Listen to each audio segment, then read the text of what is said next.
The following content is provided under India's first open courseware program. Your support will help RJ Academy continue to offer high-quality educational resources for free. Thermodynamics में अभी तक आप लोग काफ़ी कुछ पढ़ चुके हो। स्टार्ट हमने किया था बिल्कुल बेसिक से, और बेसिक्स के अंदर आपने सबसे पहले पढ़ा कि आखिर किस तरीके से आप लोग पार्शियल डेरिवेटिव को कैलकुलेट करते हो। उसके बाद आपने देखा कि आपके थर्मोडायनामिक कोफिशिएंट क्या होते हैं, जहां पर मैंने आपको अल्फा, बीटा और गामा के बारे में बताया। उसके बाद आपने देखा कि कौन से फंक्शन आपके पास स्टेट फंक्शन है, कौन से फंक्शन आपके पास पाथ फंक्शन है, और उलर थ्योरम को भी आप लोगों ने वहां पर कवर किया। उसके बाद आप लोगों ने हीट कैपेसिटी के बारे में जाना और कुछ फीचर्स भी पढ़े हीट कैपेसिटी से रिलेटेड। उसके बाद आपने देखा कि आप किस तरीके से वर्क डन निकाल सकते हो इन केस ऑफ आइडियल गैस, चाहे आपका प्रोसेस रिवर्सिबल हो या फिर आपका प्रोसेस इरिवर्सिबल हो। उसके बाद आप लोगों ने मॉडल्स को पढ़ना शुरू किया जो आपके सिलेबस में थे। आप लोगों ने कार्नोट इंजन को पढ़ा, आप लोगों ने जूल थॉमसन एक्सपेरिमेंट को पढ़ा, आप लोगों ने रेफ्रिजरेटर को पढ़ा, और आप लोगों ने हीट पंप के कंसेप्ट को भी वहां पर देख लिया। उसके बाद आप लोगों ने पढ़ा इक्विपार्टीशन लॉ ऑफ एनर्जी, जो कि एक स्टैटिस्टिकल थर्मोडायनामिक्स का टॉपिक था, लेकिन क्लासिकल थर्मोडायनामिक्स में हमें उसकी जरूरत पड़ने लगी, और with the help of equipartition law of energy आप लोग गैस के नाम से सीपी और सीवी को कैलकुलेट करना सीख गए। उसके बाद आप लोगों ने डेल्टा एस को कैलकुलेट करना शुरू किया, चाहे आपके पास ट्रांसफॉर्मेशन कैसे भी हो। आपके पास रिवर्सिबल ट्रांसफॉर्मेशन की आपने बात की, इरिवर्सिबल ट्रांसफॉर्मेशन की बात की, रिवर्सिबल फेज ट्रांसफॉर्मेशन की बात की, और इरिवर्सिबल फेज ट्रांसफॉर्मेशन की बात की। इन सभी ट्रांसफॉर्मेशन के लिए आप लोगों ने डेल्टा एस के फॉर्मूले को देखा और उन फॉर्मूले को आप लोगों ने याद कर लिया। डेल्टा एस के बाद आप लोगों ने डेल्टा जी को कैलकुलेट करना शुरू किया, और डेल्टा जी का आपने डिपेंडेंस देखा टेम्परेचर के ऊपर भी और प्रेशर के ऊपर भी। डेल्टा जी के बाद आप लोगों ने गिब्स हेल्महोल्ट्ज इक्वेशन पढ़ी, जहां पर आप लोगों ने डेल्टा ए के बारे में याद किया, और डेल्टा ए के बारे में जितनी भी बातें आपको जाननी थी वो सभी बातें आप लोगों ने वहां पर पढ़ी। डेल्टा ए के बाद आप लोग चेंज इन एंथैल्पी को निकाल रहे थे, जिसको आपने किरचॉफ इक्वेशन से पढ़ा। और लास्ट क्लास के अंदर मैंने आपको इंट्रोडक्शन दिया था कि आखिर थर्मोडायनामिक्स ऑफ ओपन सिस्टम क्या होता है और किस तरीके से आपको ओपन सिस्टम की थर्मोडायनामिक्स को पढ़ना है। आज ही क्लास के अंदर हम लोग वहीं से कंटिन्यू करेंगे और देखेंगे कि आखिर थर्मोडायनामिक्स ओपन सिस्टम के अंदर आपको क्या क्या पढ़ना है और किस तरीके से पढ़ना है। तो चलिए शुरू करते हैं आज की क्लास।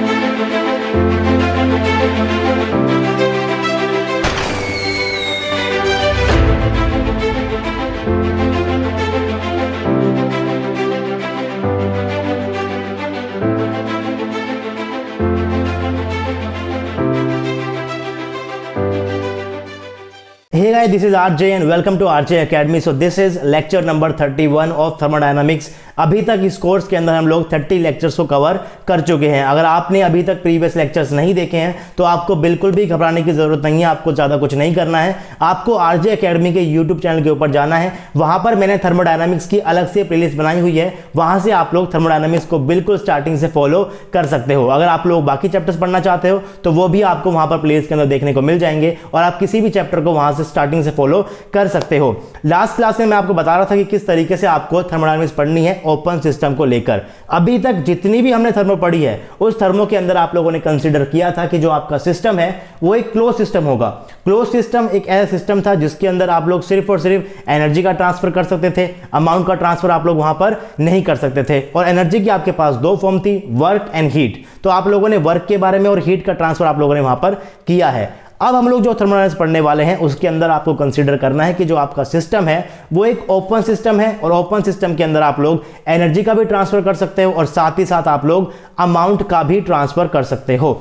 लास्ट क्लास के अंदर मैंने बिल्कुल इंट्रोडक्शन दिया था आपको, और मैंने आपको बताया था कि whatever relation we have derived earlier were applicable to close system, the system in which thermodynamic potential is dependent on variable PVST। आपके पास 4 वेरिएबल्स थे PVST, इनके कोरस्पोंडिंग आपके पास 4 थर्मोडायनामिक पोटेंशियल थे, और वो जो थर्मोडायनामिक पोटेंशियल थे क्लोज सिस्टम के अंदर आपके सिर्फ और सिर्फ PVST यानी कि सिर्फ और सिर्फ 4 वेरिएबल के ऊपर डिपेंड कर रहे थे, because only work and heat transfer take place in case of close system. और वर्क और हीट दोनों आपके एक एनर्जी का ही एक पार्ट होता है। वर्क भी आपकी एनर्जी की फॉर्म है और हीट भी अभी क्या है, एनर्जी की ही फॉर्म है। Now we will consider those system in which not only work and heat but amount transfer also take place, which is known as open system। तो एक बेसिक डेफिनेशन है ओपन सिस्टम की कि आखिर open system आपका क्या होता है। उसके बाद मैंने जी का एग्जांपल लेके आपको समझाया था कि आखिर ओपन सिस्टम के केस के अंदर आप लोग किस तरीके से पार्शियल डेरिवेटिव लिख सकते हो of potential, of chemical thermodynamic potential, उनके पोटेंशियल का पार्शियल डेरिवेटिव आप लोग किस तरीके से लिख सकते हो। तो मैंने जी का ही एग्जांपल यहां पर क्यों लिया, मैंने यू के बारे में बात नहीं की, ए के बारे में बात नहीं की, एच के बारे में बात नहीं की, मैंने जी के बारे में ही क्यों बात की, क्योंकि जी आपका एक ऐसा फंक्शन होता है, गिब्स फ्री एनर्जी ऐसा फंक्शन है आपका जो काफी ज्यादा पॉपुलर है और उसके पॉपुलर होने की एक वजह है। वजह यह है कि जो आपका गिब्स फ्री एनर्जी का फंक्शन होता है वो टेम्परेचर के ऊपर और प्रेशर के ऊपर डिपेंड करता है। यह आप लोग पढ़ चुके हो क्लोज सिस्टम को पढ़ते वक्त कि जो आपका जी है वो फंक्शन होता है टेम्परेचर और प्रेशर का, राइट। और टेम्परेचर और प्रेशर आपके दो ऐसे वेरिएबल हैं जिनको आप लोग लैब के अंदर कंट्रोल कर सकते हो। इसका मतलब जी जो है वो काफी ज्यादा फेमस है क्योंकि वो आपका फंक्शन है टेम्परेचर और प्रेशर का,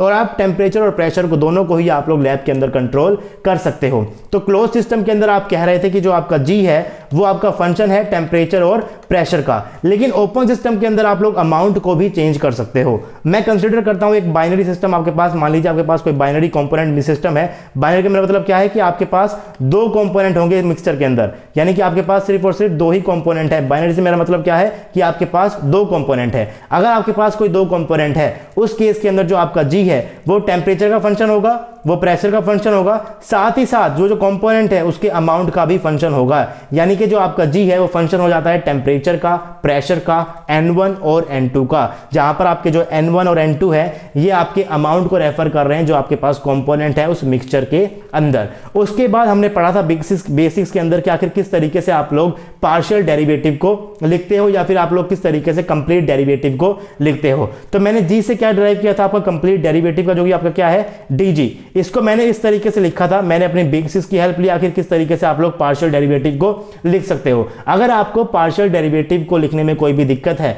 या फिर कंप्लीट डेरिवेटिव को लिखने में आपको कोई भी दिक्कत है तो आप लोग स्टार्टिंग से लेक्चर्स को फॉलो करो थर्मोडायनामिक्स के, वहां पर आपको एक लेक्चर मिलेगा जहां पर मैंने आपको पार्शियल डेरिवेटिव और कंप्लीट डेरिवेटिव के बारे में बताया था और किस तरीके से आप लोग इस तरीके से इसको लिख सकते हो। तो आपने लिखा था कि जो आपका डीजी है वो आपका बराबर होगा del G upon del P T N1 N2। अगर आप लोग यहां पर P के रिस्पेक्ट में G का चेंज देख रहे हो तो बाकी जितने भी आपके पास वेरिएबल होंगे, अगर आप लोग P के रिस्पेक्ट में G का चेंज देख रहे हो तो बाकी सभी वेरिएबल को आपको लेना पड़ेगा, कांस्टेंट लेना पड़ेगा। तो अगर आप लोग del G upon del P लिख रहे हो, अगर आप लोग del G upon del P लिख रहे हो, P को हटा दो, बाकी जितने भी आपके पास वेरिएबल इनको क्या लेना पड़ेगा, आपको कांस्टेंट लेना पड़ेगा, जिनको आप लोग यहां पर नीचे दिखाते हो T N1 N2। N2 में क्या करोगे आप लोग dP, जिसके रिस्पेक्ट में आप लोग पार्शियल डेरिवेटिव कर रहे हो उसी का कंप्लीट डेरिवेटिव आपको यहां पर लिखना पड़ेगा, dP आप लोगों ने यहां पर लिख दिया। उसके बाद आपने कहा कि जो आपका डेल जी अपॉन आपके पास क्या लग जाएगा, आपके पास dG equal to first term आपके पास ये आ गई, सेकंड टर्म आपके पास क्या आएगी del G upon del T, आपके पास यहां पर कांस्टेंट क्या हो जाएगा P N1 N2। अगर आप लोग टेम्परेचर के यहां पर रिस्पेक्ट में चेंज देख रहे हो तो आपको P को N1 को और N2 को क्या लेना पड़ेगा, कांस्टेंट लेना पड़ेगा। तो इसी की तरीके से मैंने यहां पर इस तरीके से अपने कंप्लीट डेरिवेटिव को लिख दिया था गिब्स फ्री एनर्जी के। उसके बाद मैंने आपको यहां पर एक टर्म बताई थी कि जो आपका del G upon del N1 है, जो आपका PT N2 है, इसको आप लोग यहां पर एक चीज बोल सकते हो, मैंने इसको यहां पर G1 बार कर दिया था और G1 बार आपका क्या था, partial Gibbs free energy of component 1। अगर मैं बात कर रहा हूं N1 के केस के अंदर तो मैंने इसको क्या लिखा था, G1 बार लिखा था। अगर मैं बात कर रहा हूं del G upon del N2 PT N1 constant मैंने यहां पर लिया है, D N2 मैंने यहां पर लिया है। अगर मैं सिर्फ इस पार्शियल डेरिवेटिव की बात कर रहा हूं तो इसको मैंने बोला था G2 के ऊपर बार। और आप इसे किस तरीके से पढ़ सकते हो, आप G1 बार को कैसे पढ़ोगे, आप इसको पढ़ोगे partial molar Gibbs free energy of component 1। Component 1 इसलिए क्योंकि आप लोग कंपोनेंट 1 के अमाउंट के रिस्पेक्ट में इसको पार्शियल डेरिवेट कर रहे हो। पार्शियल इसलिए क्योंकि आप लोगों को जो डेरिवेशन है वो कैसा है, पार्शियल डेरिवेशन है। उसके बाद मोलर मैंने इसलिए बोला है क्योंकि आप लोग यहां पर मोल के रिस्पेक्ट में कर रहे हो, मोल आपके पास यहां पर डिवाइड के अंदर है। गिब्स फ्री एनर्जी इसलिए है क्योंकि आप लोग जी को ही तो पार्शियल डिराइव कर रहे हो। तो इसको पढ़ने का तरीका ये है कि partial derivative Gibbs free energy of component 1। उसी तरीके से आप लोग G2 बार को कैसे पढ़ोगे, partial molar gives free energy of component 2। ये सब बातें मैं आपको लास्ट क्लास के अंदर कर चुका हूं। उसके बाद मैंने आपको कहा था कि आप अगर आपको जनरल एक्सप्रेशन लिखना हो पार्शियल मोलर एंटिटी का तो आप उसे किस तरीके से लिखोगे। आपने कहा था कि अगर आप लोग ith कंपोनेंट का पार्शियल मोलर एंटिटी लिखना चाहते हो तो आप उसको लिखोगे del y अपॉन del ni एट TPNJ, और i आपका j के बराबर नहीं होगा, i आपका j के बराबर नहीं होगा। ये मैं आपको यहां पर भी देख के बता सकता हूं। अगर आप लोग यहां पर n1 कंपोनेंट के रिस्पेक्ट में g को पार्शियल डेरिवेटिव कर रहे हो तो यहां पर आपके पास जो कंपोनेंट है, आपके पास जो अलग कंपोनेंट रहेगा n2 जो है उसको आपको कांस्टेंट लेना पड़ेगा। मान लीजिए आपके मिक्सचर के अंदर 3 आपके पास कंपोनेंट है, तो एक का अमाउंट आप लोग n1 से दिखा रहे हो, एक का n2 से दिखा रहे हो, एक का किससे दिखाओगे, n3 से दिखाओगे। तो अगर आप लोग यहां पर del j upon del n1 करोगे तो आपको यहां पर n2 भी लेना पड़ेगा और साथ साथ आपको यहां पर n3 भी लेना पड़ेगा। लेकिन आप लोग यहां पर n1 को नहीं लोगे, क्योंकि n1 के रिस्पेक्ट में तो आप लोग क्या कर रहे हो, g को पार्शियल डेरिवेट कर रहे हो, यानी कि आप लोग अमाउंट को, फर्स्ट कंपोनेंट के अमाउंट को चेंज कर रहे हो और उसको चेंज करने के बाद आप देख रहे हो किस तरीके से आपका g चेंज हो रहा है। तो अगर आप लोग n1 को चेंज कर रहे हो तो आपको यहां पर कांस्टेंट के साथ उसको नहीं लिखना है। इसका मतलब अगर आप लोग ith कंपोनेंट के रिस्पेक्ट में आप लोग अपने पोटेंशियल को पार्शियल डेरिवेटिव कर रहे हो तो जब आप लोग यहां पर अमाउंट को लिखोगे तो ये अमाउंट आपके ith कंपोनेंट का नहीं होगा, बाकी जितने भी कंपोनेंट आपके पास पड़े हुए हैं उन सबको आप लोग यहां पर लिख सकते हो। Change in value of y with respect to change in amount of component I taking other variable constant generally stores in the form of partial molar quantity of component I, और इसको आप लोग क्या बोल सकते हो, partial molar entity बोल सकते हो। तो ये बात हमने की थी, बिल्कुल जनरल बात हमने की थी कि किस तरीके से आप लोग जनरल एक्सप्रेशन को लिख सकते हो। अब आपको यहां पर क्या पढ़ना है, आपको पढ़ना है केमिकल पोटेंशियल के बारे में। जितने क्वेश्चंस आपके पास आते हैं CSIR नेट के अंदर या फिर गेट के अंदर, वो सारे के सारे रिलेटेड होते हैं आपके केमिकल पोटेंशियल के बारे में। अब आखिर आपका केमिकल पोटेंशियल क्या होता है, सबसे पहले हम उसके बारे में जानते हैं कि आखिर आपका केमिकल पोटेंशियल क्या होता है।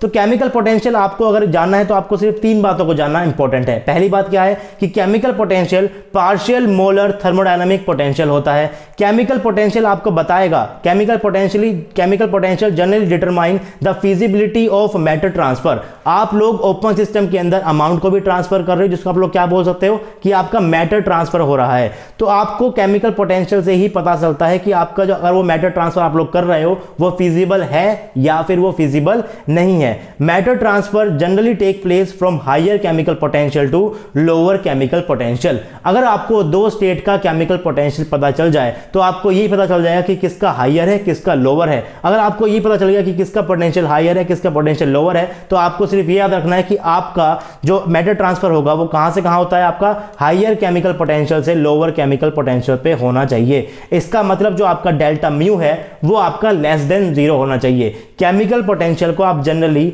म्यू से रिप्रेजेंट करते हो, तो यहां पर आपको बिल्कुल भी कंफ्यूज नहीं होना है कि आखिर केमिकल पोटेंशियल क्या होता है। Chemical potential partial molar thermodynamic potential होता है, पार्शियल मोलर थर्मोडायनामिक पोटेंशियल होता है जो कि आपको बताएगा कि आप जो मैटर को ट्रांसफर कर रहे हो वो फिजिबल है या फिर फिजिबल नहीं है। और जनरली आपका जो मैटर का ट्रांसफर होता है वो आपका हाई केमिकल पोटेंशियल से लो केमिकल पोटेंशियल तक होगा। इतनी ही बातें आपको अभी तक मैंने बताई हैं और इतनी ही बातें अभी तक आपको पता होनी चाहिए। फॉर एन एग्जांपल मैं केस देता हूं इलेक्ट्रोकेमिस्ट्री का। आप लोगों ने इलेक्ट्रोकेमिस्ट्री पढ़ी होगी, आपने वहां पर एक टर्म को इंट्रोड्यूस कराया होगा, आपने वहां पढ़ा होगा कि आखिर आपका इलेक्ट्रोकेमिकल पोटेंशियल क्या होता है। राइट, इलेक्ट्रोकेमिस्ट्री के अंदर आप लोग बहुत पढ़ते हो कि आखिर आपका इलेक्ट्रोकेमिकल पोटेंशियल क्या होता है। तो जो टर्म मैंने यहां पर लिखी हुई है इलेक्ट्रोकेमिकल पोटेंशियल, इसके अंदर जो आपके पास इलेक्ट्रो वर्ड है ये रिप्रेजेंट करता है इलेक्ट्रिक पोटेंशियल को, जो आपके पास केमिकल पोटेंशियल है रिप्रेजेंट करता है केमिकल पोटेंशियल को। और इसी केमिकल पोटेंशियल को आप लोग कहां पढ़ते हो, थर्मोडायनामिक्स के अंदर पढ़ते हो। कहां पर पढ़ते हो इसको, थर्मोडायनामिक्स के अंदर पढ़ते हो।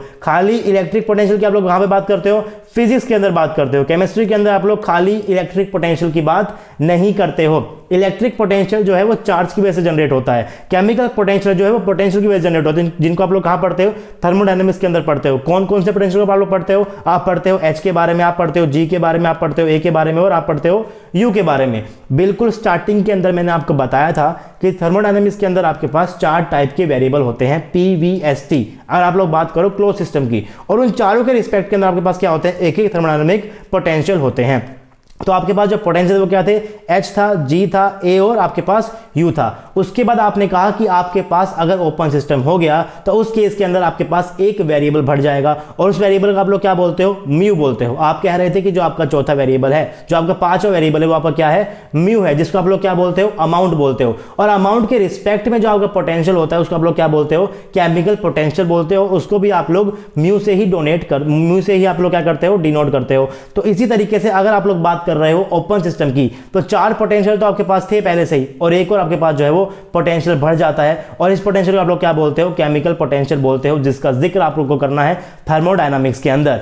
इलेक्ट्रोकेमिस्ट्री के अंदर आप लोग इलेक्ट्रोकेमिकल पोटेंशियल को पढ़ते हो। इलेक्ट्रोकेमिकल पोटेंशियल के अंदर आपके पास इलेक्ट्रिक पोटेंशियल भी होता है और आपके पास केमिकल पोटेंशियल भी होता है। थर्मोडायनामिक्स के अंदर आपको सिर्फ और सिर्फ केमिकल पोटेंशियल पढ़ना है। इलेक्ट्रोकेमिस्ट्री को पढ़ते हो तो आप लोग क्या पढ़ने वाले हो, इलेक्ट्रोकेमिकल पोटेंशियल पढ़ने वाले हो, यानी कि आपको वहां पर इलेक्ट्रिक पोटेंशियल भी पढ़ना है और आपको वहां पर केमिकल पोटेंशियल भी पढ़ना है। फॉर एन एग्जाम्पल, आप लोगों ने जो रिएक्शन मैंने यहाँ पर लिखी हुई है कि आपका जो Zn है, Zn ने 2 इलेक्ट्रॉन को लूज कर दिया, तो आप लोग इस तरीके से उसके रिएक्शन को लिख सकते हो। ये आप लोगों ने बहुत पढ़ा है कि अगर आपका जो जिंक का, मान लीजिए आपके पास जिंक सॉलिड स्टेट के अंदर है, उसने दो इलेक्ट्रॉन कर दिया, लूज कर दिया, एक्वस फॉर्म के अंदर वो चला गया। आप इसको कैसे पढ़ते हो कि आपका जो 2 मोल ऑफ इलेक्ट्रॉन जो है वो ट्रांसफर हुआ है। इस तरीके से आप लोग इस रिएक्शन को पढ़ सकते हो कि जिंक ने जो है वो 2 मोल ऑफ इलेक्ट्रॉन का ट्रांसफर यहां पर दिखाया है। तो ये 2 जो मोल है, ये जो 2 मोल आपके दिखा रहे हो, ये क्या है, आपके पास अमाउंट है कि कितना अमाउंट गया है, 2 मोल, 3 मोल, 4 मोल, 5 मोल। तो ये क्या है, आपके पास अमाउंट है। और अगर आपके पास अमाउंट से रिलेटेड जो आपका पोटेंशियल होता है उसे आप लोग क्या बोलते हो, केमिकल पोटेंशियल बोलते हो। और आपका यहां पर ट्रांसफर क्या हो रहा है, इलेक्ट्रॉन का ट्रांसफर हो रहा है। इलेक्ट्रॉन के ऊपर क्या होता है, चार्ज होता है। तो अगर आप लोग चार्ज का ट्रांसफर करोगे तो उस केस के अंदर आप लोग इसकी बात करते हो, इलेक्ट्रिक पोटेंशियल की बात करते हो। इलेक्ट्रोकेमिस्ट्री के अंदर आप लोग दोनों को पढ़ते हो। और एक बहुत फेमस इक्वेशन आपने पढ़ी होगी इलेक्ट्रोकेमिस्ट्री के अंदर। जब हम लोग पढ़ेंगे इलेक्ट्रोकेमिस्ट्री, वहां पर मैं आपको बताऊंगा कि आखिर इक्वेशन कैसे ड्राइव होती है, किस तरीके से बात करते हैं। लेकिन अभी बात करते हैं कि आखिर इस इक्वेशन के अंदर आपके पास क्या क्या होता है। आपने इक्वेशन वहां पढ़ी होगी कि जो आपके पास म्यू आई बार है वो आपका बराबर होता है mu I plus Z I F phi.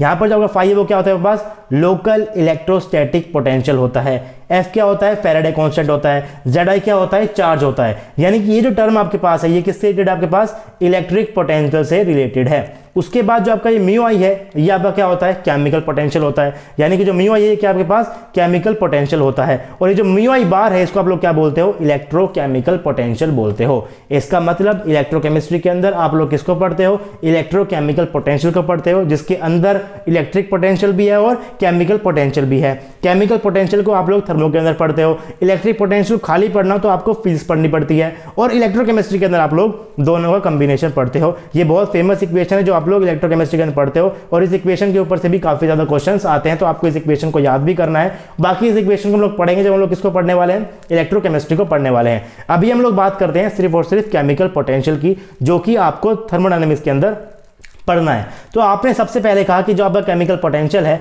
वो पार्शियल मोलर थर्मोडायनामिक पोटेंशियल है। ये आपने कहा with the help of definition कि आपका केमिकल पोटेंशियल क्या होता है, पार्शियल मोलर थर्मोडायनामिक पोटेंशियल होता है। अब थर्मोडायनामिक्स के अंदर आपके पास पोटेंशियल 4 टाइप के हैं। आपके पास G है, आपके पास H है, आपके पास A है और आपके पास क्या है, U है। इसका मतलब अगर मैं इन सब का पार्शियल मोलर डेरिवेटिव करूंगा तो आपके पास एक केमिकल पोटेंशियल जनरेट हो जाएगा। यानी कि आपको जो म्यू आई है वो आपका डेल G अपॉन में डेल एन आई भी हो सकता है। आपका जो म्यू आई है वो H की टर्म में भी हो सकता है, इसको आप लोग क्या बोलोगे, डेल H अपॉन में डेल एन आई बोलोगे। आपका जो केमिकल पोटेंशियल है वो है पार्शियल मोलर थर्मोडायनामिक पोटेंशियल। मान लीजिए मैं G की बात कर रहा हूं तो आपको क्या करना पड़ेगा, इसको पार्शियल डेरिवेट करना पड़ेगा। किसके रिस्पेक्ट में आप लोग करोगे, ऑफ कोर्स आप लोग अमाउंट के रिस्पेक्ट में करोगे, क्योंकि केमिकल पोटेंशियल जो है वो अमाउंट से रिलेटेड ही है। 4 वेरिएबल थे P, V, S, T। एक वेरिएबल जो है वो एक्स्ट्रा ऐड हुआ, क्या ऐड हुआ आपके पास N ऐड हुआ। N क्या आपके पास अमाउंट ऐड हुआ है। इसके रिस्पेक्ट में जो आपके पास पोटेंशियल होता है उसको क्या बोलते हो, म्यू बोलते हो, केमिकल पोटेंशियल बोलते हो। अब ये जो केमिकल पोटेंशियल है, इस केमिकल पोटेंशियल को आप लोग इस जितने भी पोटेंशियल आपके पास ऊपर थे, H था, G था, A था, U था, इन सभी के रिस्पेक्ट में आप लोग पढ़ने वाले हो। यानी कि म्यू को आप लोग डिफाइन कर सकते हो G के रिस्पेक्ट में भी, H के रिस्पेक्ट में भी, A के रिस्पेक्ट में भी और U के रिस्पेक्ट में भी। और किस तरीके से आप लोग उसे डिफाइन करोगे, आपको अगर G के रिस्पेक्ट में अपने म्यू आई को डिफाइन करना होगा तो आपको लिखना पड़ेगा डेल G अपॉन में डेल एन आई। आपके पास कांस्टेंट क्या क्या हो जाएंगे, TPNJ, ये आपके पास कॉन्स्टेंट होते हैं अगर आप लोग G को लेकर चलोगे। अगर आप लोग H को लेकर चलोगे तो आप किस तरीके लिखोगे, डेल H अपॉन में डेल NI, आपके पास यहाँ पर कॉन्स्टेंट क्या क्या हो जाते हैं, S हो जाता है, P हो जाता है और आपके पास NJ हो जाता है। और ऑफकोर्स जो आपका I है वो J के बराबर नहीं होना चाहिए, ये बात मैं आपको बता चुका हूँ। यानी कि जिस कंपोनेंट के अमाउंट के रिस्पेक्ट में आप लोग अपने पोटेंशियल का पार्शियल डेरिवेटिव कर रहे हो, उस कंपोनेंट के अमाउंट को आपको कांस्टेंट नहीं लेना है, बाकी जितने भी कंपोनेंट हैं उसके अमाउंट को आपको कांस्टेंट कर देना है। तो इस तरीके से आप लोग A के रिस्पेक्ट में भी लिख सकते हो और U के रिस्पेक्ट के अंदर भी लिख सकते हो। अगर आप लोगों को यहाँ पर नोट्स अच्छे से नहीं दिख रहे हैं तो आपको बिल्कुल भी नहीं घबराना है, आपको डिस्क्रिप्शन बॉक्स में जाकर आप लोग इस नोट्स को डाउनलोड कर सकते हो और साथ साथ आप इसको नोट्स को भी पढ़ सकते हो और जो मैं एक्सप्लेन कर रहा हूँ उससे आप लोगों को चीज़ें समझ में आ जाएंगी। अब आप लोगों को म्यू आई को लिखना है G के रिस्पेक्ट में, H के रिस्पेक्ट में, A के रिस्पेक्ट में और U के रिस्पेक्ट में। अभी जो कांस्टेंट है ना, इस कांस्टेंट को आपको किस तरीके से डिफाइन करना है और क्यों डिफाइन करना है, क्योंकि इसके ऊपर से डायरेक्ट क्वेश्चन भी आ जाता है नेट के अंदर और आया भी हुआ है कि जो आपका म्यू आई है उसका एक्सप्रेशन क्या है। आपके पास 4 ऑप्शन होंगे, आपके पास G भी हो सकता है, आपके पास H भी हो सकता है, A भी हो सकता है और ये जो कांस्टेंट है इसको वो चेंज करता रहेगा, आपको सिर्फ करेक्ट ऑप्शन वहां पर टिक करना है। तो कैसे आप लोग इस कांस्टेंट को याद कर सकते हो, तो उसको याद करने के लिए आपके पास क्या है, मैक्सवेल बोर्न स्क्वायर है। अगर आप लोगों को डेल G अपॉन में डेल NI लिखना है तो उस केस के अंदर आपके पास जो कांस्टेंट होंगे वो क्या होंगे, देखिए G आपके पास ये रहा मैक्सवेल बोर्न स्क्वायर के अंदर। आपको पता है कि आपका जो पोटेंशियल है P के ऊपर वेरी करता है और T के ऊपर वेरी करता है, तो आपके पास कांस्टेंट क्या आ जाएंगे, TP, और यहाँ पर आपके पास अगर NI है तो यहाँ पर क्या लिखोगे आप लोग, NJ लिखोगे। तो इस तरीके से आप इसको याद भी कर सकते हो। अगर आप लोगों को H के रिस्पेक्ट में है तो कैसे लिखोगे आप लोग, डेल H अपॉन में डेल NI। अब कांस्टेंट आपको क्या लगाना है, डेल H अपॉन में डेल NI। कांस्टेंट क्या लगाओगे आप लोग, यहाँ पर आप लोग H को देखो, H आपका किसके ऊपर डिपेंड करेगा, P के ऊपर डिपेंड करेगा और S के ऊपर डिपेंड करेगा। ये सब चीजें मैं आपको याद करा चुका हूं जब हम लोगों ने बेसिक्स पढ़ी थी थर्मोडायनामिक्स की, जब मैंने आपको मैक्सवेल बोर्न स्क्वायर को पढ़ाया था। तो अगर आपको इन चीजों में कोई भी कंफ्यूजन हो रही है तो आप प्लीज प्रीवियस लेक्चर्स को देख लीजिए, अभी भी आप देखकर समझ जाओगे कि जो आपका H है, मान लीजिए जो आपका H है ये डिपेंड करता है P के ऊपर और S के ऊपर, जो आपका G है वो डिपेंड करता है P के ऊपर और T के ऊपर, जो आपका A है वो डिपेंड करता है T के ऊपर और V के ऊपर, और जो आपका U है वो डिपेंड करता है S के ऊपर और V के ऊपर। इस तरीके से आप लोग मैक्सवेल बोर्न स्क्वायर का यूज कर सकते हो अपने एक्सप्रेशंस को याद करने के लिए, और यही आपका यूज होता है मैक्सवेल बोर्न स्क्वायर का कि आपको जितने भी एक्सप्रेशन है थर्मोडायनामिक्स के अंदर आप उनको याद कर सको, उनको याद करने में आपको कोई भी दिक्कत ना हो। तो आप किस तरीके से कांस्टेंट लगाओगे उसके लिए आपके पास ये मैक्सवेल बोर्न स्क्वायर है। फॉर एन एग्जांपल, अगर आप लोग डेल U अपॉन में डेल NI के रिस्पेक्ट में अपने म्यू आई को लिख रहे हो तो जो कांस्टेंट आप लोग लगाओगे, आपको पता है कि जो U है ये आपका S के ऊपर डिपेंड करेगा और V के ऊपर डिपेंड करेगा। तो कांस्टेंट आपके पास क्या क्या आ जाएंगे, S आ जाएगा, V आ जाएगा और आपके पास NJ आ जाएगा। और हर एक केस के अंदर आप लोग क्या लिखोगे कि जो आपका I है वो J के बराबर नहीं होगा। ये बात मैं आपको बता चुका हूं। अब क्वेश्चंस कैसे आते हैं इस चीज किस पार्ट से, CSIR नेट के अंदर फिर गेट के अंदर, एक क्वेश्चन मैं आपको यहाँ पर लेता हूं और ये सेम क्वेश्चन नेट के अंदर भी आया हुआ है और गेट के अंदर भी आया हुआ है। पहले गेट में आया था, बाद में ये नेट के अंदर भी आ गया। तो पहले पढ़ते हैं हम लोग जो आपका CSIR नेट 2013 के अंदर क्वेश्चन आया था। और जनरली जो आपके क्वेश्चन होते हैं थर्मोडायनामिक ओपन सिस्टम के वो 4-4 नंबर के आते हैं। ये जो क्वेश्चन मैंने यहाँ पर लिखा हुआ है 4 मार्क्स का आया था CSIR नेट के अंदर। विद इन 10 सेकंड्स आप इस क्वेश्चन को कर सकते हो। कैसे आपको करना है, क्वेश्चन पढ़ देता हूं मैं आपके सामने। यहाँ पर क्या है क्वेश्चन में लिखा हुआ है, the chemical potential mu of ith component is defining. आपको सिर्फ और सिर्फ क्या लिखना है, म्यू आई का एक्सप्रेशन लिखना है। आप लोग यहाँ पर ऑप्शन को देखिए, आपके पास ऑप्शन के अंदर del U upon del NI है, del H upon del NI है, del A upon del NI है, del G upon del NI है, और हर एक केस के अंदर जो आपके पास कॉन्स्टेंट है वो आपके पास क्या है, TP है और आपके पास TP है। तो आपको H के बारे में, U के बारे में जानना नहीं है इतना। आपको ऐसा नहीं लिखना कि आपको A के बारे में भी लिखना है, आपको H के बारे में भी लिखना है, आपको हर एक चीज को लिख को देखोगे। आप बस ये देखो कि आपके जो वेरिएबल्स यहाँ पर वो क्या है, सेम है, T और P है। और आपको ये देखना है कि T और P कब वेरी करते हैं। T और P वेरी किसके रिस्पेक्ट में करते हैं, आपके पास G के रिस्पेक्ट में। यानी कि आपका सही आंसर यहाँ पर क्या हो जाएगा, जो आपका D ऑप्शन है यहाँ पर क्या हो जाएगा, सही ऑप्शन हो जाएगा। और यही आप लोगों ने ऊपर लिखा हुआ है, with the help of Maxwell Born square del G upon del NI TPNJ। जो असली एक्सप्रेशन, जो रियल एक्सप्रेशन होगा वो आपके पास ये एक्सप्रेशन होगा। जो क्वेश्चन CSIR नेट के अंदर आया था उसने यहाँ पर NJ या फिर कुछ भी नहीं लिखा हुआ था, लेकिन वो ना लिखे उससे कोई फर्क नहीं पड़ता। अगर आपको म्यू आई को डिफाइन करना है तो आप लोग इस तरीके से भी डिफाइन कर सकते हो सकता है कि ऐसा कंपोनेंट आपके पास हो, ऐसा मिक्सचर आपके पास हो जिसके अंदर सिर्फ और सिर्फ एक ही कंपोनेंट हो, तो उसने यहाँ पर आपको NJ लिखकर नहीं दिया। लेकिन जब ये क्वेश्चन गेट के अंदर आया था वहां पर आपके पास असली एक्सप्रेशन जो आपके पास था वही आया था। क्वेश्चन मैं पढ़ देता हूँ आपके पास, the expression which represent the chemical potential of ith species is mu i in a mixture where i is not equal to j, उसने अलग से मेंशन भी किया हुआ था और इस तरीके से आपको एक्सप्रेशन देखने को मिले थे। इस केस के अंदर आपको क्या देखना है कि जो आपकी वेरिएबल है क्या है, यहाँ पर एस वी एन जे है, इस केस में आपका वेरिएबल क्या है, एस वी और एन जे है, इस केस में आपका वेरिएबल क्या है, एस वी और एन जे है, और इसमें भी आपके पास क्या है, एस वी और एन जे है। किस तरीके से आपको अप्रोच करना है, आपको सिर्फ और सिर्फ क्या बनाना है, मैक्सवेल का बॉन्ड स्क्वायर बनाना है। आपको पता है किस तरीके बनाते हो आप लोग, एस पी वी टी, उसके बाद लोग क्या लिखते हो, आप लिखते हो एच जी ए और यू। अब आपको देखना है कि जो आपका एस और वी है, आपके पास जितने वेरिएबल यहाँ पर दिए हुए हैं वो कैसे दिए हुए हैं, एस और वी के टर्म में दिए हुए हैं, यानी कि एस आपका ये रहा, वी आपका ये रहा, तो ये किसके वेरिएबल होते हैं, ये आपके पास यू के वेरिएबल होते हैं। तो आपको कौन सा ऑप्शन टिक करना है यहाँ पर, डेल यू अपॉन में डेल एन आई, आपका कॉन्स्टेंट यहाँ पर क्या क्या हो जाएंगे, एस वी और एन जे हो जाएंगे। अब यू को जनरली कई बुकों में जो है वो ई से भी रिप्रेजेंट करते हैं, जो आपकी इंटरनल एनर्जी है उसको आप लोग ई भी कर सकते हो और आप लोग यू भी कर सकते हो, उससे कोई फर्क नहीं पड़ता। और आपके पास ऑप्शन के अंदर ई है तो आप लोग ई को क्या ले लोगे, इंटरनल एनर्जी ले लोगे। तो आपके पास जो ऑप्शन ए है यहाँ पर इस केस के अंदर सही हो जाएगा। तो क्वेश्चंस मुश्किल नहीं आते, बस आपको पता होना चाहिए किस तरीके से आप अपने म्यू आई को, अपने केमिकल पोटेंशियल को रिप्रेजेंट करते हो। अगर आपको पता नहीं होगा तो आप लोग इन क्वेश्चंस को भी नहीं कर पाओगे, जो कि बहुत ईजी क्वेश्चन है, जो कि 10 सेकंड्स के अंदर आप लोग कर सकते हो। इसका मतलब ये है, ये जितने भी क्वेश्चन आपके पास आते हैं chemical potential related CSIR net के अंदर, ये सारे के सारे 4 मार्क्स के क्वेश्चन आते हैं। 2 मार्क्स के अंदर आपको क्वेश्चन नहीं देखने को मिलेगा केमिकल पोटेंशियल का, आपको 4 मार्क्स के अंदर ही मिलेगा, और क्वेश्चंस के अंदर आपके पास कुछ भी नहीं है। चलिए अब लोग आगे पढ़ते हैं और कुछ पढ़ते हैं। As chemical potential may be represented in every thermodynamic potential, हमने अभी भी रिप्रेजेंट किया है, so it may be introduce in Maxwell equation also. Maxwell equation कौन सी इक्वेशन होती है, जो आप लोगों ने पढ़ी थी मैक्सवेल बॉन्ड स्क्वायर को पढ़ते हुए, जब आप लोग लिख रहे थे कि आपका डी किसके बराबर होगा, आपका डी किसके बराबर होगा, आपका डी किसके बराबर होगा और आपका डी किसके बराबर होगा। इस केस में आपने कहा था कि जो आपका डेल्टा जी है, आपने वहां पर कहा था कि जो आपका डेल्टा जी है वो क्या होगा, आपके पास डेल्टा जी वो आपके पास होगा माइनस का एस डी टी प्लस का वी डी पी। इस तरीके से आप लोग डेल्टा जी को लिखते थे, और सिमिलरली आप लोग किसको लिखते थे, डी यू को भी लिखते थे, आप लोग डी जी को भी लिखते थे, आप लोग डी एच को भी लिखते थे, और आप लोग डी ए को भी लिखते थे।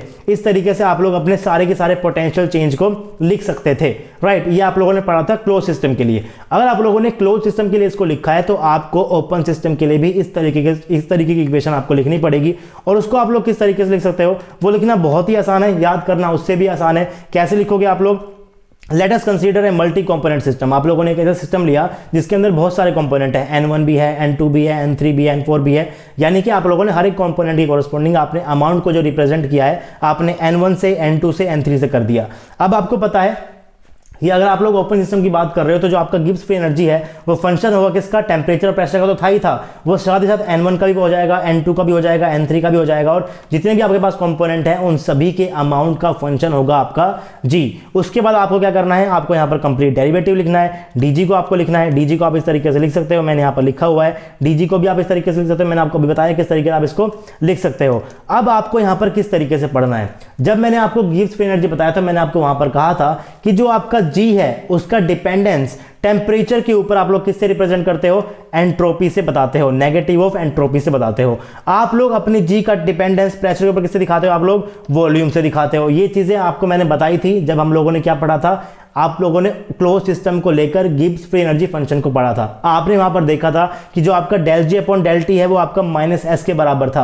आपका जो del G upon del P था, एक कांस्टेंट टेम्परेचर, ये आपका वी के बराबर था, और आपका जो डेल जी अपॉन में डेल टी है एट कांस्टेंट प्रेशर, ये आपके पास माइनस एस के बराबर था। इस चीज को हमने बहुत अच्छे से पढ़ा था, और यहां से हम लोगों ने काफी सारे फॉर्मूले याद किए थे, काफी सारे ग्राफ भी याद किए थे, राइट। तो आप लोग यहां पर del G upon del T at constant P को क्या लिख सकते हो, आप लोग यहां पर एस लिख सकते हो। तो यहां पर आपने क्या लिख दिया, इसको एस लिख दिया, और आपका जो यहां पर delta G upon del P at T था, इसको आप लोगों ने क्या लिख दिया, वी लिख दिया। या del G upon del T P को आपने क्या लिख दिया, एस लिख दिया। Del G upon del P T को आपने क्या लिख दिया, वी लिख दिया। और आपके पास जो डी पी साथ में था उसको आपने यहां पर लिख दिया, और जब डी टी आपके पास सामने आता यहां पर लिख दिया आप लोगों ने। उसके बाद आपने अभी अभी कहा कि आखिर किस तरीके से आप लोग पार्शियल मोलर एंटिटी को रिप्रेजेंट करते हो। इसका मतलब डेल जी अपॉन में डेल एन आई, इसको आपने अभी अभी रिप्रेजेंट करना सीखा था।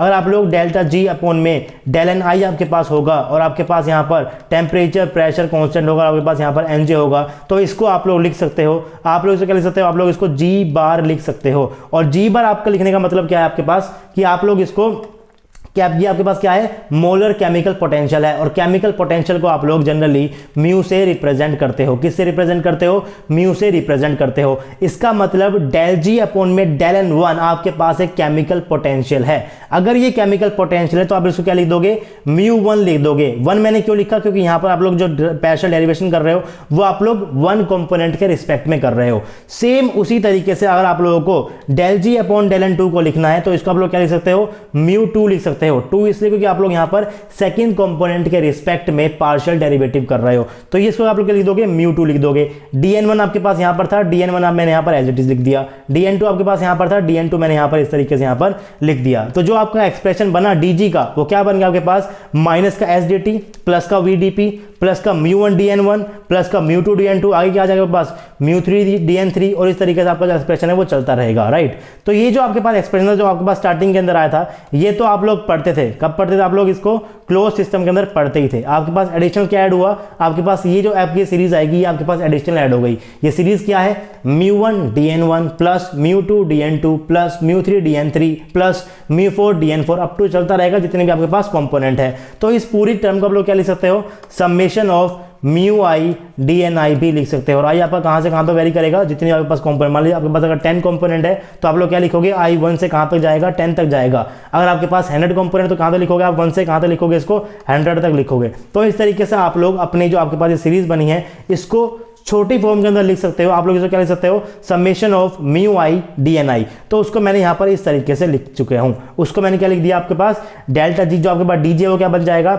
Minus S d T plus V d P plus summation of mu I D N i. और ये जो एक्सप्रेशन है ये आपका बन जाएगा क्लोज सिस्टम के लिए। किसके लिए आपका जो बन जाएगा, इसके लिए बन जाएगा ओपन सिस्टम के लिए, राइट। तो इसको याद करना बहुत मुश्किल नहीं है। आप लोग क्लोज सिस्टम के लिए तो याद करते थे। क्लोज के लिए आपके पास क्या था, इतना टर्म तो आपके पास थी क्लोज सिस्टम के लिए। उसके अंदर सिर्फ और सिर्फ आपके पास ये टर्म ऐड हुई है, summation of mu I plus mu I D N i, ये आपके पास टर्म ऐड हो गई है। जिस तरीके से हम लोगों ने डी को डिफाइन किया है अभी अभी, सेम उसी तरीके से आप लोग डी यू को भी कर सकते हो, डी ए को भी कर सकते हो और अपने डी एच को भी कर सकते हो। जैसे आप लोगों ने अभी इसका फॉर्मूला बनाया है सेम उसी तरीके से आप लोग डी यू को भी ड्राइव कर सकते हो, आप लोग डी एच को भी ड्राइव कर सकते हो आप लोग, और डी ए को भी ड्राइव कर सकते हो, और आप लोग साथ ही साथ डी एच को भी ड्राइव कर सकते हो। तो आपको क्लोज सिस्टम के लिए तो याद है ही है with the help of Maxwell bond square. आपको जो इतना पोर्शन है इसके लिए वो तो आपको याद है ही है, आपको सिर्फ एडिशन में ये याद करना है। और ये तीनों चीज के लिए आपके पास क्या आएगा, सेम आएगा। आपके लिए डीजी के लिए, डीए के लिए, डीएच के लिए और डीयू के लिए आपके पास ये जो एडिशनल आप लोगों ने ऐड किया है क्या आएगा आपके पास, summation of mu I D N i ही आएगा। तो याद करने में तो कोई भी प्रॉब्लम है नहीं। With the help of Maxwell bond square, with the help of S P V T H G A you आप अपने इतने पोर्शन को तो लिख सकते हो, राइट। इसको लिखना मैं आपको सिखा चुका हूं जब मैंने आपको मैक्सवेल बॉन्ड स्क्वायर पढ़ाया था। तो इसको तो आप लोग लिख सकते हो, आपको सिर्फ ऐड करना है summation of mu I D N i. तो ये जो आपके पास बन जाएगा डी यू, ये आपका बन जाएगा ओपन सिस्टम के लिए। ये जो आपके पास डी है किसके लिए, आपके पास ओपन सिस्टम के लिए है। ये जो डी एच है किसके लिए, आपके पास ओपन सिस्टम के लिए। तो इस तरीके से आप लोग मैक्सवेल इक्वेशन भी लिख सकते हो ओपन सिस्टम के लिए। याद करना मुश्किल नहीं है, डेरिवेशन कैसे हुआ है वो भी मैंने आपको बता दिया। तो क्वेश्चन डायरेक्टली यहां से भी आ सकता है कि आपका डीजी का एक्सप्रेशन क्या होगा ओपन सिस्टम के केस के अंदर। यहां से क्वेश्चन आए भी हुए हैं, डायरेक्ट एक्सप्रेशन आपसे पूछा भी हुआ है। CSIR नेट 2018 के अंदर क्वेश्चन आया था, आपको सिर्फ और सिर्फ ओपन सिस्टम के लिए डी को लिखना था। तो क्लोज सिस्टम की तरह लिखो पहले तो TDS माइनस का PDV ये लिखना आपको आता है, प्लस कर दो summation of mu I D N I. Option A था वहां पर, शायद से आपको वहां पर से ऑप्शन को टिक करना था। तो बहुत इजी क्वेश्चन आते हैं केमिकल पोटेंशियल से रिलेटेड अपने एग्जाम के अंदर, तो इस टॉपिक को बिल्कुल भी ना छोड़कर जाएं। और जब भी आपको क्वेश्चन देखने को मिलेगा थर्मोडायनामिक्स ओपन सिस्टम का, तो वह जनरली आपको 4-4 मार्क्स के मिलते हैं, क्योंकि इतनी थर्मोडायनामिक्स कोई भी नहीं पढ़ कर जाता है। ओपन सिस्टम को लगभग जनरली बच्चे छोड़ देते हैं और वो उसको नहीं पढ़ता, और ये बात एग्जामिनर को पता है कि बच्चे ने ओपन सिस्टम नहीं पढ़ा होगा, उन सब लोगों ने क्लोज सिस्टम को पढ़ रखा होगा, ओपन सिस्टम किसी ने नहीं पढ़ा होगा। तो क्वेश्चंस इजी आएंगे और मुश्किल बिल्कुल भी नहीं आएंगे, लेकिन आपको ये पता होना चाहिए आपको किस तरीके से चीज़ों को लिखना है। तो आपने देख लिया कि आप लोग किस तरीके से मैक्सवेल इक्वेशन को लिख सकते हो इन केस ऑफ ओपन सिस्टम।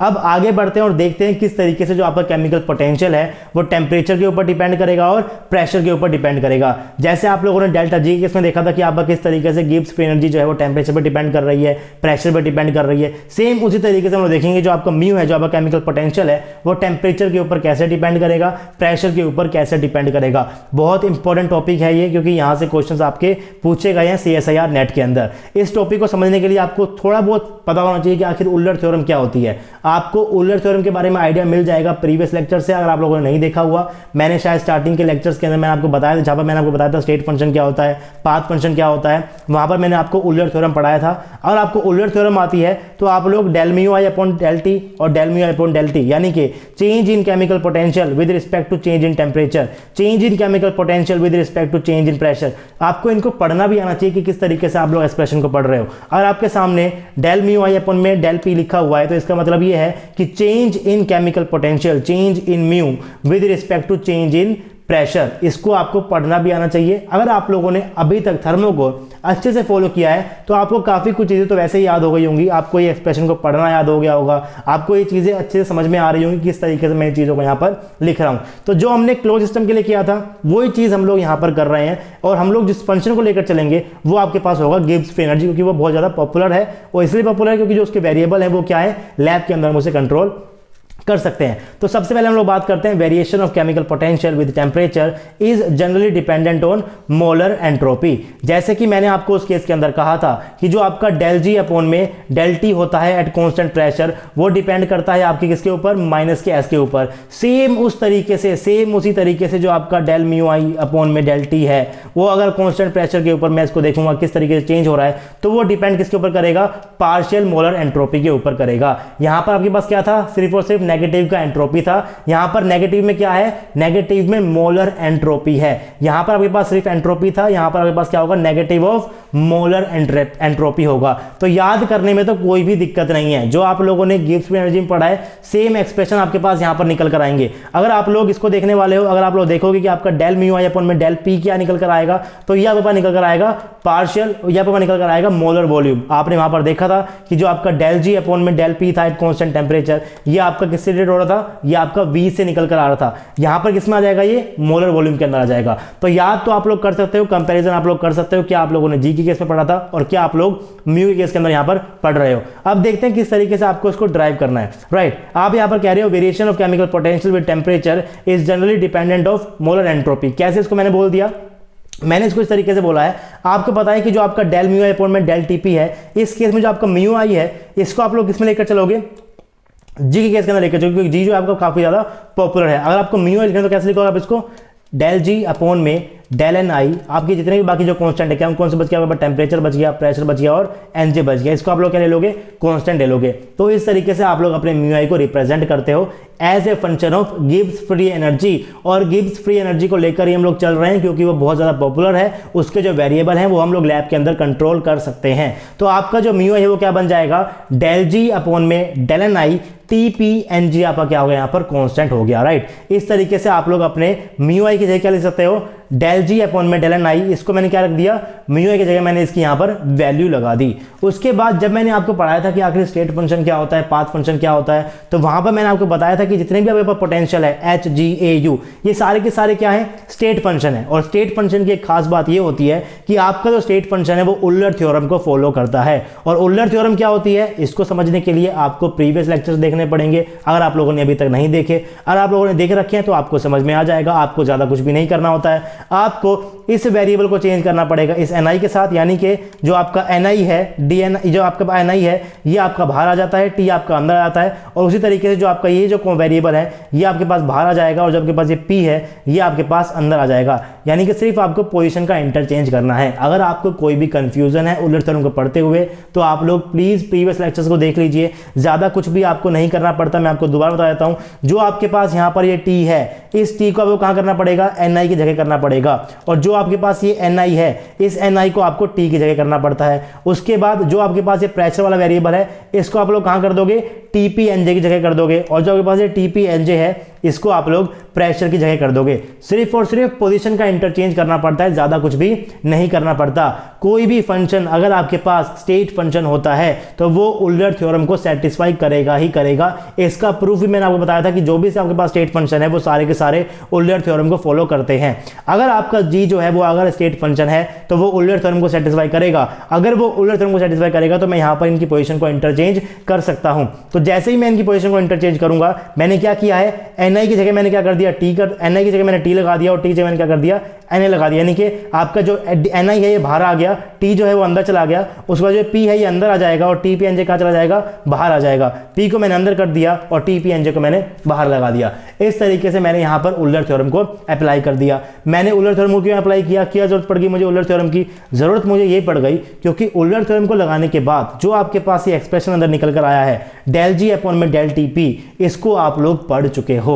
आपने देखा था कि जो आपका गिब्स फ्री एनर्जी है वो टेम्परेचर से किस तरीके से डिपेंड हो रहा है, और आपने वहां पर देखा था कि ये डिपेंडेंट हो रहा है डायरेक्टली किसके तरीके से, माइनस के एस के तरीके से। तो मैं यहां पर डायरेक्टली माइनस एस को लिख सकता हूं। मैं अपने delta G upon del T at constant pressure की जगह डायरेक्टली माइनस एस को लिख सकता हूं। तो मैंने इसकी जगह क्या कर दिया, माइनस एस मैंने यहां पर लिख दिया। ये चीज भी हम लोग पढ़ चुके हैं। तो अगर आपको थर्मोडायनामिक्स आती है क्लोज सिस्टम की तो ओपन सिस्टम की तो आपकी बिल्कुल सेम ही है, लगभग आपको उन चीजों का यहां पर यूज करना है। तो जैसे ही मैं यहां पर माइनस एस को लिख दूंगा तो आपकी जो टर्म बन गई, क्या बन गई आपके पास, डेल एस माइनस के साथ लेकर जाते हैं, डेल एस अपॉन में डेल एन आई, कॉन्स्टेंट आपके पास क्या है यहां पर, टी पी एन जे। तो बेसिकली आपके पास ये क्या है, ये एक तरीके से आपके पास बन जाती है पार्शियल मोलर एंट्रोपी। पार्शियल क्योंकि यहां पर क्या है, पार्शियल डेरिवेटिव कर रहे हो आप लोग, कंपोनेंट के रिस्पेक्ट में कर रहे हो, तो ये क्या बन जाएगा, partial molar entropy of ith component. मैंने आपको बताया था कि किस तरीके से आप लोग पार्शियल मोलर एंटिटी को लिखते हो। तो अगर आपके पास माइनस का ds अपॉन में dni है एट कॉन्स्टेंट क्या आपके पास यहाँ पर tpnj है, तो आप लोग इसको क्या बोल सकते हो, आप इसे बोल सकते हो partial molar entropy, partial molar entropy with respect to ith component, with respect to ith component, partial molar entropy with respect to ith component. तो मैं इसको किस तरीके रिप्रेजेंट करता हूं, आपको क्या करना है, सिर्फ और सिर्फ ऐसा ही लिखना है और उसके ऊपर क्या लगा देना है, बार लगा देना है। मैं यहां पर इस तरीके से दिखा रहा हूं इसको, आप लोग खाली इस तरीके से भी दिखा सकते हो, उससे कोई दिक्कत नहीं है। बुक्स के अंदर आपको इस तरीके से भी देखने को मिल जाएगा और बुक्स में आपको इस तरीके से भी देखने को मिल जाएगा। दोनों ही चीजें क्या रिप्रेजेंट कर रही है, पार्शियल मोलर एंटिटी को रिप्रेजेंट कर रही है। अगर आपके पास कहीं भी एस बार लिखा हो, इसका मतलब क्या है, आपके पास मोलर एंट्रोपी है। क्या है आपके पास, ये मोलर एंट्रोपी है। क्या है आपके पास, ये मोलर एंट्रोपी है। अगर आपके पास कुछ इस तरीके से लिखा हो तब भी क्या है आपके पास, मोलर एंटिटी है। क्या है, मोलर एंट्रोपी है, मोलर एंट्रोपी है, राइट। तो इस तरीके से आप लोग दिखाते हो अपनी मोलर एंटिटी को, अपने पार्शियल एंटिटी को। इस तरीके से आपको किस तरीके से आपको रिप्रेजेंट करना है वो सब चीजें मैं आपको सिखा भी चुका हूं। तो इसमें आपको कोई भी दिक्कत नहीं होगी कि मैंने किस तरीके से इसको मैंने क्या लिख दिया, S1 का बाहर लगा दिया, नेगेटिव साइन को मैंने क्या कर दिया, बाहर ले गया। तो आपका जो del upon del T of mu i है क्या बन जाएगा आपके पास, माइनस का एस आई बन जाएगा। अगर आप लोग टेम्परेचर के रिस्पेक्ट में अपने केमिकल पोटेंशियल का चेंज देख रहे हो एट कांस्टेंट प्रेशर, तो वो आपके पास इक्वल्स टू होता है माइनस के एस आई के ऊपर बार। माइनस का एस आई के ऊपर बार मतलब क्या हो गया आपके पास, आपके पास क्या हो गया, partial molar entropy of ith component हो गया, partial molar entropy of ith component हो गया। अगर आपको मैं लिख के दे देता हूं जी आई के ऊपर बार, तो इसको कैसे लिखोगे आप लोग, डेल जी अपॉन में डेल एन आई, और जितने भी आपके पास कांस्टेंट थे, कौन कौन से थे, टी था, पी था और एन जे, आप इसको इस तरीके से सीधा एक्सपेंड कर दोगे। अगर आपको कहीं भी लिखी मिल जाए पार्शियल मोलर एंटिटी, तो आपको उसको इस तरीके से एक्सपेंड करना है। उसी तरीके से आप इसको कैसे एक्सपेंड करोगे, आप यहाँ पर लिख दोगे डेल बाय डेल एन आई, आपके पास यहाँ पर ऐसा जाएगा, कॉन्स्टेंट आपके पास क्या हो जाएंगे यहाँ पर, टी पी एन जे। इस तरीके से आप लोग लिख सकते हो। अगर मैं बात कर रहा हूं आप किस तरीके से इसको खोलते हो, तो वो चीजें भी मैं आपको बता चुका हूं। तो आपको पता है कि आपका जो गिब्स फ्री एनर्जी है वो टेम्परेचर पे कैसे डिपेंड कर रहा है। सेम उसी तरीके से आपका केमिकल पोटेंशियल भी उसी तरीके से डिपेंड कर रहा है। उसके अंदर यहां पर क्या था, माइनस की एंट्रोपी थी, यहां पर क्या आ गया, माइनस का partial molar entropy of ith component आ गया। अब यहां से भी क्वेश्चन आए हुए हैं, किस तरीके से क्वेश्चंस आते हैं वो मैं आपको आज कराऊंगा। कैसे आप उसे अप्रोच कर सकते हैं वो भी आपको जानना जरूरी है, क्योंकि इस पार्ट से क्वेश्चन आए हुए हैं गेट के अंदर भी और नेट के अंदर भी क्वेश्चन आ चुका है एक बार, और दोबारा आने के चांसेस है, क्योंकि उस टाइम के ऊपर ज्यादा बच्चों ने इस क्वेश्चन को अटेम्प्ट नहीं किया था। क्वेश्चन आपके पास किस तरीके से आते हैं उसको समझने के लिए पहले आप लोग यहाँ पर इस चीज़ को समझिए, जो मैंने आपको यहाँ पर लास्ट टाइम चीज़ लिखी हुई है। मैं आपसे कह रहा हूँ कि जो आपका डेल अपॉन में del T of mu i है वो आपका माइनस ऑफ एस आई के बराबर है। इसका मतलब अगर मैं म्यू और टी के बीच में ग्राफ बनाऊंगा, अगर मैं म्यू और टी के बीच में ग्राफ बनाऊंगा तो आपके पास एस आई का बार क्या हो जाएगा, उसका स्लोप हो जाएगा। जैसे कि आप लोग बोलते हो, अगर मैं बोल रहा हूं कि dy by D X equal to 2 है, इसका मतलब dy बाई एक्स यानी कि y मेरे यहाँ है, एक्स यहाँ है, तो जो आपके पास स्लोप है वो क्या होता है, आपके पास 2 होता है। सेम उसी तरीके से मैं यहाँ पर बोल सकता हूँ कि अगर आप लोग म्यू और टी के बीच में ग्राफ बनाओगे तो उसका स्लोप आपके पास क्या होगा, एस आई होगा, partial molar entropy of ith component होगा। और यहां से ग्राफिकल क्वेश्चंस ही आएंगे और इस एक्सप्रेशन से ग्राफिकल क्वेश्चन आने के चांसेस बहुत ही ज्यादा हैं। एक बार गेट में, 2 बार गेट में आ चुका है, एक बार नेट में आ चुका है, दोबारा भी आने के चांसेस यहां से है। क्वेश्चन क्या आया था गेट के अंदर, मैं आपको पढ़ देता हूँ। और इतना बेकार क्वेश्चन था जिसको आप लोग बहुत आराम से भी कर सकते हो और आपको ये पता है कि किस तरीके से आपको इस क्वेश्चन को अटेम्प्ट करना है। अगर आपको तरीका पता है, आपने थ्योरी को अच्छे से पढ़ा है, तो आप इसे वैसे भी कर दो। क्वेश्चन को, क्वेश्चन क्या लिखा हुआ है, of the following plots the correct representation of chemical potential against absolute temperature for a pure substance is SLG denotes the solid, liquid and gas phase respectively। तो आपके पास यहाँ पर जो है वो 4 टाइप के ग्राफ बने हुए हैं। ग्राफ के अंदर आप लोग देख सकते हो जो आपकी फिगर बनी हुई है, कुछ आपकी एक फिगर आपके पास ये रही, आपके पास इस तरह का ग्राफ बना हुआ है, दूसरा आपके पास कुछ ये रहा, तीसरा आपके पास कुछ ऐसे करके बना हुआ है और चौथा आपके पास कुछ ऐसे बना हुआ है। आपको देखना है कि जो आपका म्यू और टी का जो ग्राफ है वो किस तरीके से बनेगा। एक चीज़ तो आपको पता है कि जो आपका म्यू है वो टेम्परेचर के ऊपर भाई डिपेंड तो करेगा, क्योंकि आप लोग यहाँ पर म्यू को क्या दिखा रहे हो, डेल जी अपॉन में डेल एन आई दिखा रहे हो। जनरली अगर यहाँ पर लिखा ना हो कि किसके रिस्पेक्ट में यहाँ पर इसको दिया लिखा हुआ है, तो आप लोग यहाँ पर क्या लेकर चलोगे कि ये जो आपके पास केमिकल पोटेंशियल है ये आप लोगों ने जी के रिस्पेक्ट में ही लिखा हुआ है, उसको आप लोग लेकर चलोगे। तो ये पता है कि जो आपका म्यू है वो क्या हो जाएगा, पास डेल जी अपॉन में del N I at constant T P N J हो जाएगा। ये चीज़ आपको पता है। अब आपको ये भी पता है कि जो आपका गिब्स फ्री एनर्जी है वो टेम्परेचर के ऊपर तो डिपेंड करेगा ही करेगा।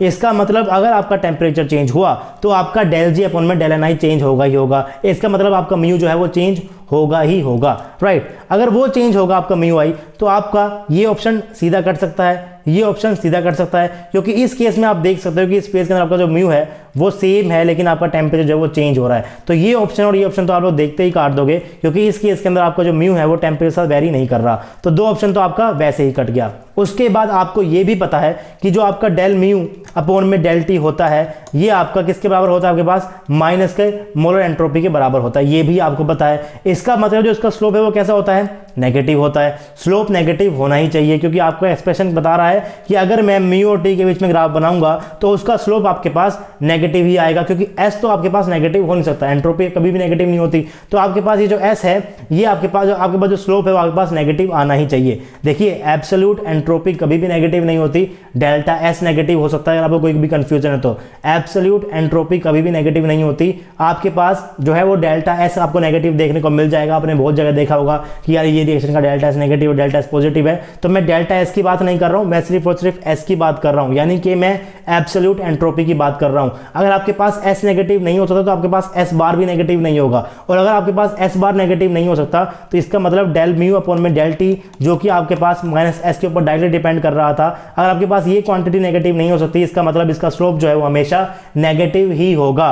और आप लोग देख लो, जो आपके पास ये तो आपने काट दिया, सी भी काट दिया, डी भी काट दिया, इस केस में जो आपका स्लोप है नेगेटिव है, नेगेटिव है, नेगेटिव है। इस केस में स्लोप पॉजिटिव आ गया, पॉजिटिव आ गया, पॉजिटिव आ गया। तो आप लोग यहां से भी इसको ऑप्शन को काट सकते हो और आपका जो ए ऑप्शन है वो सही हो जाएगा। तो ये जो आपके पास केस था, इस केस के अंदर आपके पास क्वेश्चन किस तरीके का आया था, आपके पास ग्राफ था म्यू और टी का और आपको लाइंस ड्रॉ कर रखी थी और आपको फेज उसने दिए हुए थे कि सॉलिड कौन सा है, लिक्विड कौन सा है और गैस कौन सा है। लेकिन क्वेश्चन आपके पास ऐसा भी आ सकता है जिस केस के अंदर आपको वो ग्राफ दे देगा, आपको लाइंस ड्रॉ कर देगा, लेकिन आपको ये नहीं पता चलेगा, तो आपको ये नहीं बताया कि इसके अंदर कौन सा फेज किस लाइन को रिप्रेजेंट कर रहा है। तो एक सेम वैसा क्वेश्चन मैंने आपके लिए यहाँ पर डिजाइन किया है। आप इस क्वेश्चन को कर देखिए। क्वेश्चन आपके सामने क्या है, आपको एक प्लॉट गिवन है, आपको यहाँ पर 3 लाइंस गिवन है, इसको मैंने ए बोल दिया, इसको मैंने बी बोल दिया, इसको मैंने सी बोल दिया।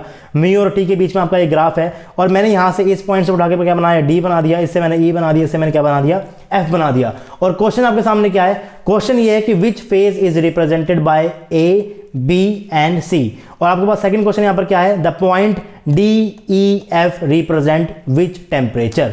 आपका जो DEF है ये कौन सा टेम्परेचर रिप्रेजेंट कर रहा है, melting point temperature, boiling point temperature या फिर सब्लिमेशन टेम्परेचर। और जो आपके पास ABC हैं ये सॉलिड है, लिक्विड है या फिर गैस है, या फिर कौन सा सॉलिड है, कौन सा लिक्विड है या फिर कौन सा गैस है। तो ये काफ़ी अच्छा क्वेश्चन है। अगर आप लोग इस क्वेश्चन को अच्छे से कर लोगे तो आप लोग केमिकल पोटेंशियल का डिपेंडेंस जो टेम्परेचर पढ़ते हो उससे रिलेटेड सारे के सारे क्वेश्चन आप लोग कर सकते हो। तो इस क्वेश्चन को आप लोग करने की प्रैक्टिस कीजिए, कमेंट बॉक्स के अंदर जरूर कमेंट कीजिए कि क्या आपका आंसर आ रहा है, जो आपका A है वो किस फेज को रिप्रेजेंट कर रहा है, जो आपका B है वो किस फेज को रिप्रेजेंट कर रहा है, और जो आपका L है, जो आपका C है वो किस फेज को रिप्रेजेंट कर रहा है। साथ ही साथ DEF किन किन टेम्परेचर को रिप्रेजेंट कर रहे हैं। काफी अच्छा क्वेश्चन है ये। अगर आप लोगों ने इस क्वेश्चन को कर लिया तो केमिकल पोटेंशियल की डिपेंडेंस टेम्परेचर के ऊपर आप लोगों ने अच्छे से पढ़ ली है। तो इतना ही था। इस क्वेश्चन को मैं आपको नेक्स्ट क्लास के अंदर कराऊंगा, एक दिन आप इसको कर देखिएगा और प्लीज कमेंट बॉक्स में आंसर कीजिएगा कि आखिर किस तरीके से आप लोग इस क्वेश्चन को कर रहे हो। अगर आप लोग खुद कर देखोगे तो आपको पता चलेगा क्वेश्चन को किस तरीके से अप्रोच करना है। मैं आपको सभी क्वेश्चन करा दूंगा, सारे आंसर करा दूंगा, तो आपको ये नहीं पता चलेगा कि आपको क्वेश्चन स्टार्ट कैसे करना है। एटलीस्ट आप इस क्वेश्चन को कर देखिए। ये क्वेश्चन आपके पास नेट के अंदर आ भी सकता है दोबारा, ये आपके पास गेट के अंदर भी आ सकता है, क्योंकि इस टाइप का क्वेश्चन अभी तक पूछा नहीं गया है और ये आने के चांसेस है। आप जो ऊपर यहाँ पर क्वेश्चन देख रहे हो, इस क्वेश्चन के अंदर उसने आपको कुछ भी नहीं दिया, सॉलिड भी दे दिया, लिक्विड भी दे दिया, गैस भी दे दिया। लेकिन अगर आपको ये पता चल जाए, अगर एग्जामिनर को इससे अच्छा क्वेश्चन बनाना है तो नेक्स्ट लेवल तो यही बनता है कि भाई इसमें से कौन सा सॉलिड है, कौन सा लिक्विड है और कौन सा गैस है। और उससे भी एडवांस क्या बन जाएगा कि कौन सा टेम्परेचर बॉइलिंग पॉइंट टेम्परेचर है, कौन सा मेल्टिंग पॉइंट टेम्परेचर और कौन सा आपके पास सब्लिमेशन टेम्परेचर है। तो एक स्टेप अगर आप आगे चलोगे तो आप लोग एग्जामिनर जो सोच रहा है उसको भी सोच सकते हो। तो जो क्वेश्चन मैंने आपके सामने भी बताया है, इस क्वेश्चन को आप लोग जरूर करके देखिएगा। काफी अच्छा क्वेश्चन है ये, मोस्ट इंपॉर्टेंट क्वेश्चन है। अगर आप लोग म्यू की डिपेंडेंस देखना चाहते हो टेम्परेचर के ऊपर, अगर आप लोगों ने इस क्वेश्चन को कर लिया तो आप लोगों के delta mu upon delta T का क्वेश्चन कभी भी गलत नहीं होगा एग्जाम के अंदर। तो जरूर करके देखिए इस क्वेश्चन को और जो भी आंसर आपका आता है उसे जरूर कमेंट बॉक्स के अंदर कमेंट कीजिए। तो टेम्परेचर के ऊपर जो डिपेंडेंस थी उसको आप लोगों ने पढ़ लिया। अब हम पढ़ते हैं कि आखिर किस तरीके से आपका केमिकल पोटेंशियल जो है वो प्रेशर के ऊपर डिपेंड होगा। जैसे हम लोगों ने देखा था कि आपका जो डेल्टा जी था वो टेम्परेचर पर डिपेंड करके क्या बन रहा था, आपके पास एंट्रोपी माइनस के एंट्रोपी के बराबर था। तो उस केस के अंदर आपको पता है कि जो आपका variation of chemical potential with pressure है वो आपका डिपेंड किस पे करेगा, मोलर वॉल्यूम पे करेगा। डेरिवेशन कैसे करेंगे, उस केस में हमने क्या किया था, अपने फंक्शन के ऊपर क्या लगाया था, यूलर थ्योरम लगाया था। सेम वही डेरिवेशन मैंने यहाँ पर किया हुआ है। म्यू की जगह मैंने क्या लिख दिया, डेल जी अपॉन में del N I T P N J. उसके बाद मैंने इस टर्म को क्या, इसके ऊपर मैंने क्या लगा दिया, यूलर थ्योरम को अप्लाई कर दिया। उसका मतलब आपके पास क्या है, उसका मतलब P की जगह NI की जगह आपके पास P। ये जो वेरिएबल है बाहर आ जाएंगे और जो T है वो क्या आ जाएगा, अंदर आ जाएगा।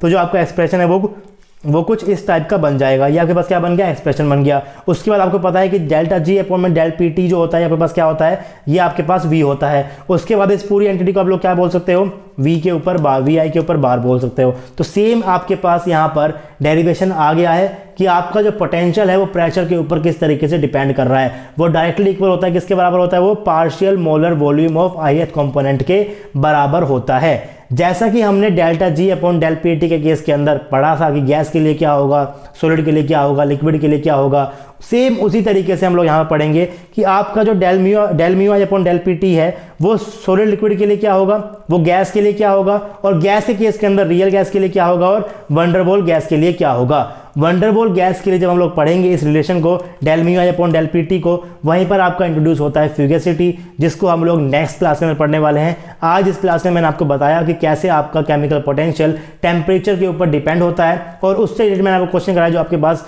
प्रीवियस ईयरली गेट के अंदर पूछा गया था या फिर नेट के अंदर आपसे पूछे गए थे। कुछ क्वेश्चंस भी हमने किए हैं और एक क्वेश्चन मैंने आपको आज एज ए होमवर्क दिया है। उस क्वेश्चन को आप लोग प्लीज कर देखिए, तभी आपको समझ में आएगा कि आपका केमिकल पोटेंशियल किस तरीके से टेम्परेचर के ऊपर वेरी कर रहा है। काफी इंपॉर्टेंट क्वेश्चन है, बार बार बोल रहा हूं, प्लीज वो कर देखिएगा और कमेंट बॉक्स के अंदर उसका आंसर जरूर कमेंट कीजिएगा, ताकि मुझे कल की वीडियो बनाने से पहले पता चल जाए कि आखिर किन किन बच्चों ने इसके सोल्यूशन करके देखा है।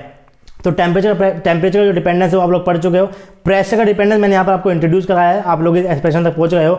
अब आपको पढ़ना है कि केस ऑफ सॉलिड लिक्विड के लिए क्या होगा, आइडियल गैस के लिए क्या होगा और वंडरवॉल गैस के लिए क्या होगा। और वंडरवॉल गैस के हम लोग किसका इंट्रोड्यूस कराएंगे, फ्यूगेसिटी का इंट्रोडक्शन करेंगे। और ये काफी इंपॉर्टेंट टॉपिक है क्योंकि यहाँ से भी आपके पास क्वेश्चन आए हुए हैं CSIR नेट के अंदर और गेट के अंदर। तो नेक्स्ट लेक्चर भी इंपॉर्टेंट है, ये लेक्चर भी इंपॉर्टेंट था और आने वाले 3-4 लेक्चर काफी ज्यादा इंपॉर्टेंट होने वाले हैं। थर्मोडायनामिक्स के जो क्वेश्चन मैंने दिया है, जरूर करके देखिएगा।